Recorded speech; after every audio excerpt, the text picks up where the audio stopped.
Dear Rabbit Willibald, we returned to Swan Point to find its populace much livelier than when we left it. Celebrants thronged the streets, bearing pirate-themed decorations, and themselves decked out in eye patches, peg legs, conical hats and the sort.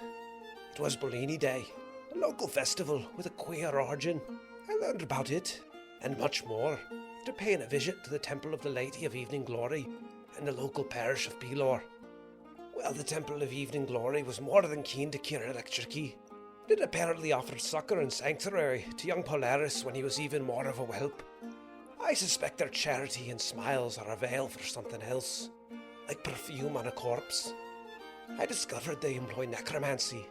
They have undead serving their clergy, a Brother Valentine in specific. I saw some of these thralls myself, bearing a leaden casket out of the temple to the festivities.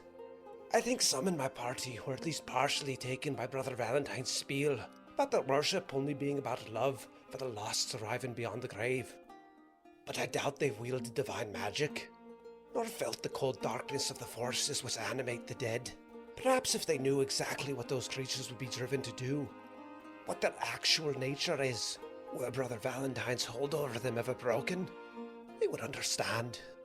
It was after that visit, when I spoke to a deacon named Isaac at the Temple of Pelor, the story of Swan Point and the Lady of Evening Glory was more clearly put together for me.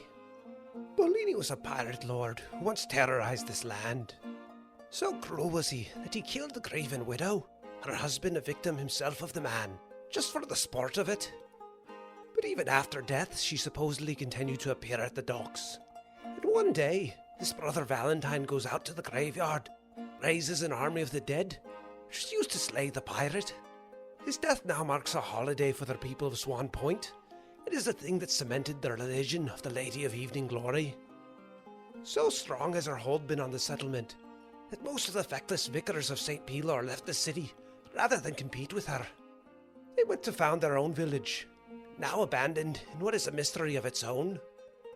I made common cause with Deacon Isaac to do what we could to erode the influence of Brother Valentine.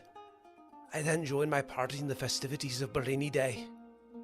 I figured it would only help to know what these people are about, to make my face, such as it is, more of a fixture around town. Polaris and Electricy joined an arcane dueling competition. They each fought their way through the brackets to square off against each other in the final round. It was a thrilling series of spell-slinging and inspired tactics.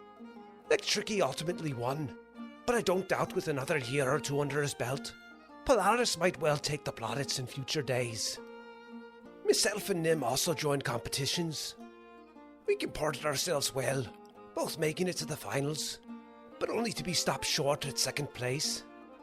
Nim was in the pie eating contest. I've no idea whether Twiggy Elf was storing all of those pastries, and myself in the joust. You know how competitive I am. But I can't say I'm not at least a little proud of how far I made it with a second-hand lance and a borrowed horse. Blessed be to St. Cuthbert. May his chosen be his heavy mace, and his church his strong arm in the mortal plains.